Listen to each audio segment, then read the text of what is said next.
हीर रांझा भाग 3। साहिबा की बात सुनकर रांझा को बहुत गुस्सा आया और उसने जवाब दिया, सही कहा गया है कि औरत दगाबाज होती है। तुम औरतों ने समस्या खड़ी की और मुझे मेरे भाइयों से अलग करवा दिया।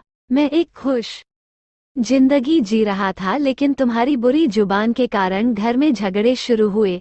तुम औरतें मर्दों को उकसाती हो ताकि एक दूसरे से लड़ पड़े। साहिबा ने उतनी ही तल्खी से उलटकर कहा, तुम बहुत ज्यादा दूध और चावल खा रहे हो, इसलिए इतना घमंड दिखा रहे हो। एक तुम ही हो जो हमारे परिवार पर कलंक हो। अगर घर छोड़ दो और कुछ दिन भूखा मरना पड़े तो तुम्हारी ये सारी भाषणबाजी बंद हो जाएगी।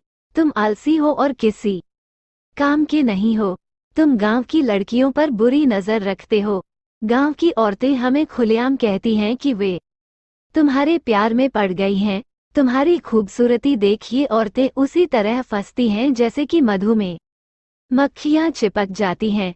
औरतें तुम्हारे पीछे दिन रात भागती हैं। तुम्हारे प्यार ने जाने कितने घरों को बर्बाद कर दिया है।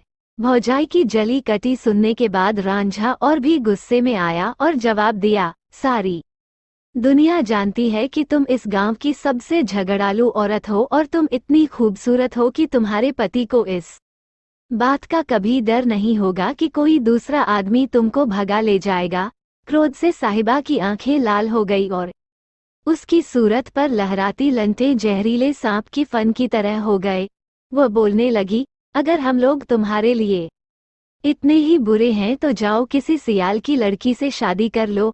जाओ उनके घरों के आसपास जाकर अपनी बांसुरी बजाओ और उनकी औरतों को फांस लो। अगर तुमको हमारी खूबसूरती पसंद नहीं तो जाओ हीर से शादी कर लो। उसे दिन रात तलाश करो ताकि तुम उसे अपने जाल में फंसा सको। अगर दिन में वह हाथ न आए तो रात को घर की पिछली दीवार गिराकर उसे भगा ले जाओ।